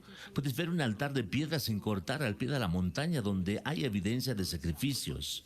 Justo donde debería estar, hay evidencia de adoración al toro, y puede ser exactamente como Moisés habría visto la adoración del becerro de oro mientras bajaba de la montaña. Hay un arroyo que baja de la montaña, tal como dice la historia del Éxodo. Puedes ver justo donde pudo haber estado la cueva de Elías. Todos estos pequeños detalles tienen que encajar, y encajan. Después de regresar de viaje, la gente me preguntó cómo me sentía allí donde tan pocas personas han podido estar. Los sentimientos predecibles fueron fáciles de describir: adrenalina, asombro, admiración. Pero había una emoción que era más difícil de describir. No merecía estar allí. No soy alguien que ha entregado su riqueza a los pobres. No soy un científico o un pastor. Y todavía hay días en los que me siento como si no tuviera fe en absoluto. Pero entonces, mientras miraba las montañas, recordé algo. La Biblia tiene un patrón claro donde Dios no usa lo mejor o lo más esperado. E incluso Moisés era tan inseguro que no quería el trabajo. En lugar de utilizar a los más calificados, el patrón es que Dios usa lo inesperado. Los inseguros, los imperfectos, los deprimidos, los que dudan, los desvalidos. Cada persona puede hacer una diferencia, especialmente aquellos que piensan que no pueden. Mientras ven esto, los saudíes están construyendo una super ciudad que está planeada para ser 33 veces más grande que Nueva York. Si todos nosotros no tomamos medidas, la construcción saudí en la zona puede destruir evidencia clave y evitar la excavación en el futuro previsible. Para intentar evitar que estos sitios sean amenazados, hemos creado un sitio web y una organización sin fines de lucro para apoyar investigación adicional y para convencer a los saudíes de preservar los sitios para que puedan ser salvados e investigados. Estamos entrando en un periodo en el que nunca hemos estado antes, uno donde este material de archivo y otra evidencia del Éxodo y la Biblia en general están a un solo clic de distancia para cualquier persona en la Tierra con una conexión a Internet. Y en la manera que estos sitios son revelados, cambiará el Medio Oriente para siempre e impactará a los miles de millones de personas que siguen el judaísmo, cristianismo, islamismo y los que no tienen fe en absoluto. El mundo está a punto de cambiar. El trabajo puede causar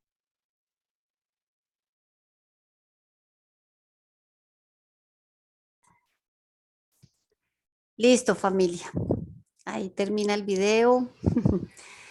Es un video muy impactante, pero pues muy completo, por eso traté de hacer pues el abrebocas así como muy, muy pequeñito porque el video lo dice todo. Entonces, no sé si tengan algún comentario, alguna pregunta que quisieran hacer.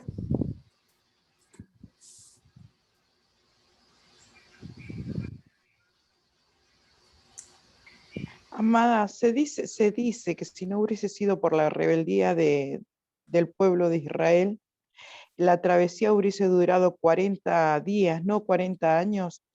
Esto es como que avala que la tierra de Canaán estuviese mucho más cerca de lo que uno podía sospechar al escuchar que eran 40 años. Entonces hoy se sabe de que en 40 días, a lo sumo 2 meses, estarían en la tierra de Canaán después de la partida de Egipto.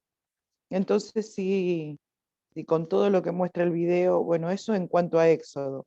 Y en cuanto a Génesis, quería hacer una acotación. Partiendo de la base de que el Padre siempre tiene un remanente elegido, siempre lo tiene. De hecho, cuando el deceso de Abel de alguna manera lo sustituyó Sem. Ahora digo, hay evidencia arqueológica, y ya que estamos en aras de la arqueología, comento, de que hay evidencia arqueológica de que del pueblo de Ur, de donde sale Abraham, de donde es originario Abraham, los sumerios ya tenían esas escrituras cuneiformes que viene de la palabra de cuñas, eran con cuñas que se hacía toda esa escritura, luego se horneaba esa arcilla y quedaban esas evidencias por escrito.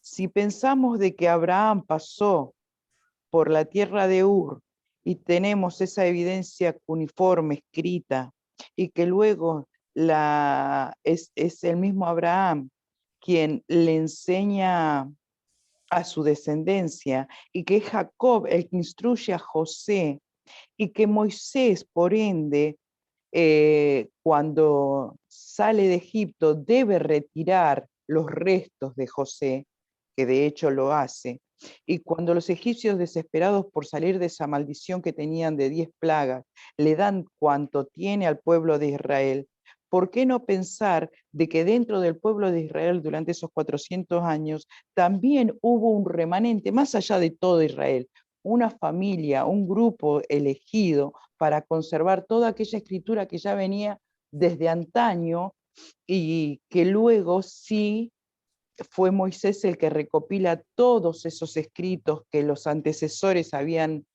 dejado y que por mano de Abraham, Jacob y José entran a Egipto, luego salen con Moisés y Moisés hace todo ese resumen. Yo creo que bueno, nada, era para acotar lo que usted había hecho o dicho, que fue bastante completo, pero yo para que sepa que yo también estoy estudiando. Sí, o sea, yo de alguna manera no me siento acá y les digo, fue así, ¿sí? Pongo la evidencia sobre la mesa, como quien dice, pongo las cartas sobre la mesa. Eh, Muchas de las cosas son simple conjeturas, ¿sí? Pero no es tan loco pensar que José, pues era, él pudo haberlas puesto en ese lugar por quien él era, por su posición, ¿sí? Y luego, porque cuando ellos salen de Egipto no van hasta allá, ¿sí? Pues ellos eran simplemente, digamos, los esclavos, ¿sí? Y aunque les dieron bueno, sus pertenencias, dice que le dieron sus aretes, sus alhajas, sus joyas, o sea, en oro, ¿cierto? Pero el pueblo de Israel lo que pidiese a los egipcios en aras de librarse de esa maldición, le entregaban cuanto le pidiesen, así que si estuviesen en una biblioteca o estuviesen en el seno de una familia de un remanente elegido o donde fuere que estuviese, Ajá, eso tenía que exacto, ser pero salvo. ahí sí, o sea, es viable, pero ahí lo que hay que pensar es que ellos eran esclavos, llevaban 400 años siendo esclavos en Egipto y no conocían ni siquiera el nombre de Dios. Entonces, posiblemente ellos ni siquiera conocían que esas tablillas existían. Puede ser. ¿Por qué no? ¿Qué le hace pensar a usted que no conocían el Que nombre no del Padre? conocían, porque cuando el padre les pregunta, cuando el padre se presenta a Moisés y le dice, tienes que ir, ve, salva a mi pueblo, ¿sí? Él les dice, y si me preguntan, ¿yo quién les digo que tú eres? El que ¿Qué les fue, el que digo? soy y el que será. Por eso, Ellos sabían, ella le está diciendo, no, ellos no sabían quién era él. Ella, porque por eso lo nombre no, dice, pero sabían que quién, de parte de quién venían. No, tal vez no lo conocían por el nombre, pero sí de parte de quién venían. Al ellos Padre lo conocían. nos dice la palabra que, y en varias ocasiones nos dice que ellos, que se levantó una generación que no conocía. Ellos sabían de pronto alguna historia y ellos tenían, es como decir nosotros, después de 2000 años, estamos en la búsqueda, ¿sí? Hasta ahora estamos enterándonos de muchas cosas, pero había muchas cosas que ellos no sabían y una de esas era esa. ¿Sí? O sea, y eso pasa en en toda la vida diaria, en todos los países, por lo menos, en un ejemplo, no sé cuántos lo estén sabiendo lo que está pasando en Colombia, ¿sí? Todo lo que es ahí la guerra, todo lo que está pasando en ese momento en la Constitución y de todo, pues son cosas que vienen pasando hace 200 años y que la gente de hoy hasta ahora se está enterando de las cosas. Es lo mismo que está pasando de pronto con el pueblo de Israel. Uno, ellos salieron de prisa a toda, nos cuenta la palabra, ellos tuvieron que, dice, salieron a prisa, ¿sí? Fue uno. Dos, obviamente ellos en la salida recogen los huesos. Recoger los huesos de una tumba es muy diferente a tener que irme y pasarme por esto, digamos, el control de lo que es, digamos, llegar hasta el mismo faraón. ¿Sí me entiendes? O sea, puede ser, digo, ¿por qué puede ser que al que haya subido haya tenido que ser Moisés precisamente? Muy raro que Moisés haya estado también y siendo parte de lo que era la realeza, ¿ves? O sea, es muy extraño. Entonces, o sea, que uno diga, bueno, a fuerza tuvo que haber sido así, de pronto no. Pero, ¿por qué no pensar que pues pudo haber sido así? ¿Sí? Porque ellos, además, con respecto a lo que me preguntas de que ellos en 40 días, ¿sí? Recordemos que ellos dieron muchas vueltas. Eso nos dice la Biblia, ellos estuvieron dando vueltas. Si ellos no hubieran estado Padre dando permite, vueltas, hubieran llegado en 2 años. que el Padre permite, que el Padre hace que tuviesen esas vueltas por su rebeldía, o sea, que les dio todo ese tiempo de un proceso, bueno, del proceso que todos tenemos Ajá, que pasar por rebeldía, pero exacto. algo que me deja ahí como medio áspero, ellos salen desesperados esa noche de Ajá. Pesaj, ¿sí? Déjeme a ver si puedo ser explícita en lo que quiero relatar. Ellos salen como desesperados de la tierra de Egipto durante la noche. Pensemos de que el faraón esa noche queda llorando la muerte de su hijo, que a la mañana siguiente por dolor, por indignación, por odio, por lo que fuere, es movido a seguir al pueblo. El pueblo ya estaba cuando el faraón a la madrugada, a la mañana los encuentra, ya el pueblo estaba a la orilla del Mar Rojo. Ya no fue así. Ellos no estaban a la orilla, porque si tú te vas en el relato, vas a ver cómo ellos venían y dice que la nube se pasó detrás y que los separaba al pueblo de Israel, la nube y Habían un par de horas de distancia entre ellos, obviamente habían las horas de la algunas noche. horas, Sí, no bueno, sé cuántas, exacto, pero nos dice la palabra que venía el pueblo de Israel, la columna se pasa atrás, sí, como escoltándolos y seguido viene el faraón bueno, con sus seguidores, con todo su su séquito ejército, de sí. ejército y nos dice la palabra a tal punto de que ellos nunca llegaron a pegarse, ¿no?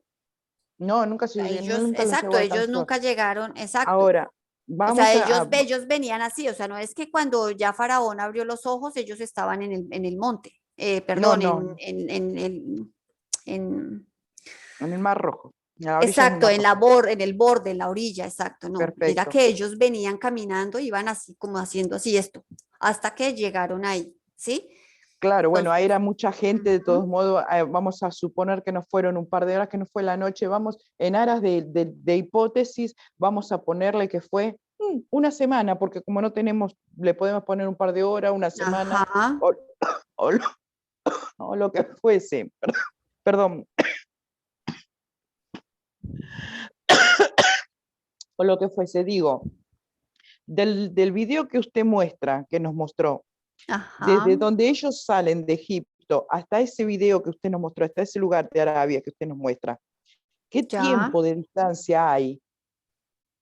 ¿Se entiende lo que pregunto? A lo que voy. ya, Digo, ajá. salen de Egipto, tienen toda la noche, 24 horas o una semana. ¿Qué tiempo hay desde donde ellos salen hasta Desde el que cruce ellos que... salen de Gosén, de Egipto, Sí, hasta que sí, llegan al monte Sinaí, hasta el cruce del Mar Rojo, o donde... sea, hasta el monte, cuando Sí, ellos se sí, paran sí, al sí, monte, sí, hay sí, 47 días.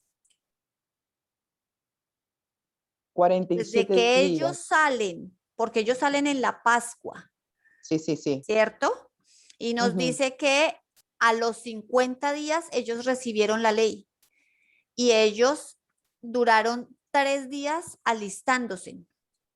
Cuando ellos llegan, Dios les dice, de aquí a 3 días vas a subir al monte y esto y lo otro. Ellos duraron 50 días desde Gosén, que salen el 15 de Aviv, ¿recuerdas? Sí, sí, Ellos salen, o sea, el 14 de Aviv es la Pascua, pero ellos salen hasta el siguiente día, ¿sí?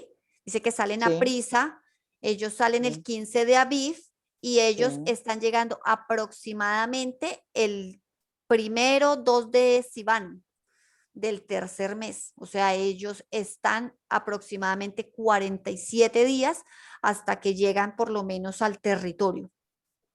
Bueno, entonces por la proximidad que tiene el monte Sinaí con el cruce que nos muestra ahí en el mapa, estaban muy próximos, el cruce del mar con el monte Sinaí, ¿sí?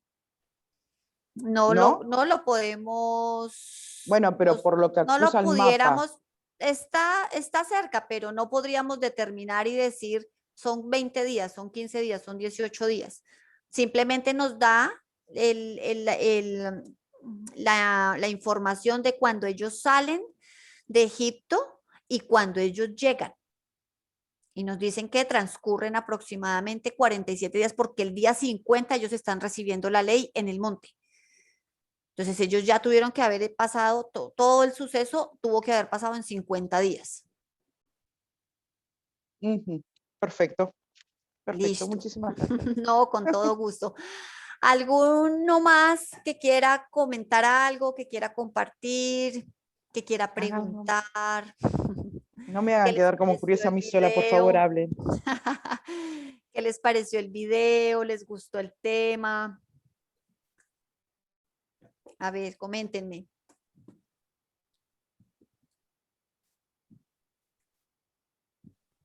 Pues muy interesante, ¿no? O sea, yo desconocía absolutamente todo eso y ver las imágenes, luego ver el documental, no sé, como que pude maravillarme un poco de realmente la importancia de la arqueología y de como algunas evidencias, pero también como descansar que Dios al final pues también nos va a dar la certeza de cómo fueron las cosas.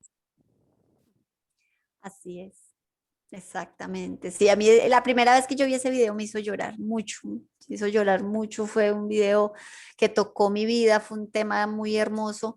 No porque yo fuera incrédula, lo que les digo, no porque yo no quisiera creer, pero me pareció muy hermoso cuando tú ves las evidencias, o sea, no por mí, sino yo decía porque yo siempre he dicho que, o sea, el día que el Padre se presente y que todo esto termine, dice que nadie va a poder estar en sus rodillas, en sus pies, o sea, de pie. que todo el mundo va a estar en sus rodillas. Y yo digo, o sea, es obvio, es claro, ¿sí? Todo lo que va a tener que pasar, pero o sea, lo que dices así nomás como que nos deja, es como un abrebocas a todo eso que va a pasar, ¿no? Y pues es muy bello. Entonces, gracias por compartir tu experiencia. Hernán, ¿ibas a decir algo? Sí, sí, también que la verdad que el video me sorprendió mucho la información. Yo conocía la historia de la tradición, así que la verdad que fue muy motivador y ha despertado una curiosidad para seguir profundizando el tema.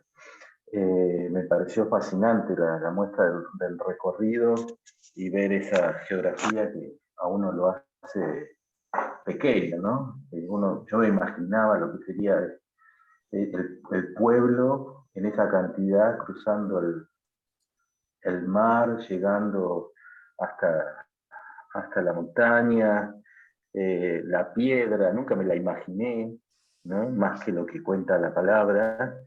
Y la verdad que sí, da un poco como escalofrío, ¿no? Esa sensación de, wow, qué Sí, increíble. hermoso. Eh, Ajá. sí. Y no, quería preguntar también, Sí. porque habías comentado de que en las tablillas del Génesis, esos libros, había algunas que habían sido escritas, si no entendí mal, en egipcio puede ser, o que se habían utilizado palabras egipcias. Exacto, que hay algunas tablillas que tienen alguna palabra en terminología egipcia. Terminología Y esas, egipcia. Entonces, pues eso también llamaba mucho la atención.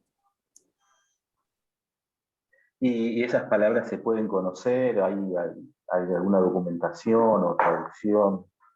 Yo voy a tratar de darles la fuente. Eso es un estudio que se ha hecho pues grande, que ha hecho una sociedad bíblica. Bueno, ellos tienen una posición, a ver, ¿cómo les digo así para que no suene feo? Ellos todavía tienen una posición, esto, muy de la tradición. ¿Sí? O sea, es una sociedad bíblica, es algo que está conformado. Ellos fueron los que publicaron la Biblia textual, hicieron ese trabajo majestuoso durante más de 30 años. Su fundador murió hace como 4 años o un poquito más, pero nos dejó pues muchísimo trabajo adelantado, ¿no? Entonces, quisiera de pronto compartirles de pronto la bibliografía, o sea, los enlaces para que ustedes lo vean, pero sí que vayan con cuidado, ¿sí? Porque hay muchas cosas que ellos hablan que todavía, pues como que falta, sí, faltaba como un poquito, no sé, pues como enlazar muchas cosas, ¿sí? Entonces ellos en algunas cosas todavía se paran en la posición pues de la tradición y pues ellos dicen de acá no nos movemos un punto, más que todo en la teología, ¿sí? Pero exacto, todo lo que es la teología, ¿no? O sea, ahí sí ya entramos como en otro tema, pero en cuanto a lo que es arqueología, en cuanto a crítica textual, en cuanto a todo este tema, es maravilloso. Se los voy a pasar para que ustedes lo tengan. Ellos han hecho un trabajo excepcional. Ellos, o sea, por fin podemos nosotros hoy levantar una Biblia física y decir es una Biblia restaurada. Y eso pues es algo que soñaron pues cuántas generaciones, ¿no? Entonces tenemos la confianza plena de saber que ellos no se van o sea, por las ramas, ahí sí como dicen, sino que ellos van al punto y van cogiendo la más confiable, ¿sí? Digamos las más viejas, las más antiguas. El Nuevo Testamento está restaurado a un 99%, ¿sí? Porque del Nuevo Pacto hay 7.000, no, 5.700, ¿cómo se dice? Palabras o versículos reformados. Manuscritos, 5.700 manuscritos del nuevo pacto existentes, ¿sí? 5.700 manuscritos existentes, en los cuales hay más de 250.000 variantes textuales. Entonces podrán imaginarse, ¿no? Lo que les estoy diciendo. No sé si de pronto me estoy dando a entender. De 5.700 manuscritos que hay del nuevo pacto, ¿sí? Todo lo que se ha encontrado, los pedacitos, los manuscritos, todo lo que han encontrado, 5.700, hay más de 250.000 variaciones entre una y la otra, ¿sí? Entonces ellos han hecho por eso digo, han hecho un trabajo majestuoso, magistral, de haber restaurado casi en un 99% el nuevo pacto. Y pues en el tiempo más o menos que murió su fundador o todo esto, estaban intentando hacer una reconstrucción del antiguo pacto también, pero pues eso como que quedó ahí un poquito, solo se ha restaurado hasta el 20%. Entonces, bueno, esos son temas que pues ya nos vamos a entrar un poquito más. Para la crítica textual, eso lo vamos a ver un poquito más adelante, no se preocupen por eso, pero pues, o sea, son cosas que nos fascinan, no sé si ustedes les encanta, a mí me encantan todos esos temas, me fascina la arqueología, la historia, la geografía no me gusta mucho, pero todo lo que tiene que ver con esto, a mí me fascina, me encanta, entonces, además lo que les digo, lo que les cuento, o por lo menos a mí me apega de una manera muy, muy especial a mi fe, ¿sí? O sea, en lo que yo creo, o sea, a mi padre, a mi historia, porque cada vez que yo veo algo como esto, yo digo, es mi historia, ¿sí? No es la historia del pueblo de Israel, es mi historia, o sea, todo lo que yo estoy encontrando, todo lo que yo veo es mío, o sea, yo me siento parte de eso. Entonces es algo muy, muy bonito. Entonces, ¿alguna otra pregunta? De Hola, pronto. amada, Sí, dime. amada. Tal vez sea un tema de más adelante y yo me esté adelantando, pero puedo preguntar, ¿qué se supone que pasó con el arca después que salió del templo y no se vuelve a saber de ella? Porque la arqueología está encontrando muchas cosas, pero del arca no tienen la más pálida idea dónde puede estar, dónde buscarla o cómo conseguirla, tan Ya, siquiera. pues a ver, ¿qué les cuento un poquito de eso? Es un tema, es un tema demasiado controversial. Es un tema que había pensado meterlo aquí en arqueología, pero lo que pasa es un tema muy delicado además, ¿cierto? Sí hay alguna evidencia y una evidencia que por lo menos a mí me ha dejado sin palabras, o sea, me ha dejado completamente, me desarmó. ¿Sí? Lo que dices, hay muchísima información con respecto, todos la tienen, ¿sí?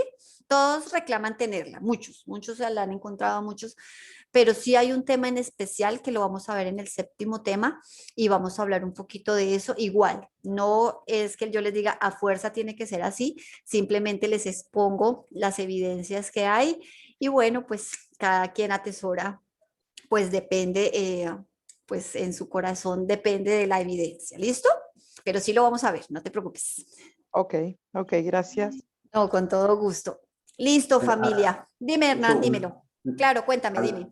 El Nuevo Testamento al que te referías es la versión de Nestlé Aland. La versión. De Nestlé Aland. Ah, no. No. Está bien. No, eso, Sí, te referías a esa. Todos esos temas los vamos a ver en la crítica textual, ¿sí? Todos esos temitas los vamos a meter en lo que vamos a ver en la crítica textual. Pues obviamente vamos a tratar de hacerlo de la mejor manera y más entendible porque es bien complicado. O sea, ya cuando empezamos a ver códices y minúsculos y manuscritos, variantes textuales y todo eso, pues ya como que, bueno, pero voy a tratar de hacer el tema lo más armónico y entendible posible, ¿sí? Así como yo lo he aprendido, entonces voy a tratar de transmitírselos para que lo podamos de pronto ver y rescatar pues mucha información que nos quede, ¿sí? Que nos sirva. Es eso, ¿listo? Entonces, lo vemos en la crítica textual, ¿te parece? Amén. Bendiciones, Sí, sí, Shalom, muy bien. hermana. Listo. No, familia, con todo gusto vamos a orar para poder entregar la clase que estuvo preciosa este tiempo. Vamos a orar. Bendito Padre, venimos delante de tu presencia, Señor. Aquí estamos, Padre, un día más, nuevamente, Señor, entregándote lo que somos, Señor, nuestra vida, nuestra mente, nuestro corazón, todo lo que somos nosotros, Señor. Aquí estamos, Padre, tratando, Señor, de seguirte, de entender, Padre, lo que has tenido entre manos, Señor, este maravilloso plan que has llevado, orquestado durante miles de años, Padre. Aquí estamos siendo parte de él, Señor, sintiéndonos felices, que somos de los privilegiados, Padre, que podemos entender, que podemos comprender, Señor, que podemos encontrar toda esta hermosa historia, toda esta información, Señor. Gracias por estar en este momento, por poder participar de todo esto que estás trayendo a la tierra, al mundo, Señor, lo que es tu conocimiento, Señor. Gracias por permitirnos vivir en esta generación, Señor, esta generación que será la que verá que tú vuelvas, Señor, tu segunda venida, Padre. Estamos maravillados por esto, Padre. Te damos mil y mil gracias. Gracias por todos mis hermanos que me acompañan en esta noche, Señor. Te pido que hables a sus corazones, a sus mentes, Señor. Que tú mismo seas grabando tu palabra en sus corazones, Señor. Dirigiéndonos, dándonos sabiduría, entendimiento, Señor. Y que podamos atesorar, Señor, lo que es tu palabra, lo que es este tiempo, los tiempos de estudio, Señor. Gracias, Padre. Ayúdanos, danos la valentía, la fortaleza, Señor, porque a veces es difícil, a veces es complicado, Señor, pero danos determinación para continuar, para seguir adelante, Señor, aprendiendo muchísimo más de ti, para que así, Padre, cuando te conozcamos más, te amemos más, Señor. Gracias, Padre, en el nombre de tu Hijo amado y por sus méritos. Amén y amén.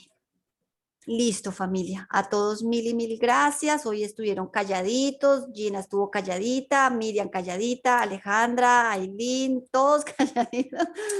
Pero les pido por favor repasen la clase y vamos a tratar de hacerla un poquito más interactiva, ¿sí? Para que pues aprendemos, pero debatimos y bueno, se vuelve bonita la clase.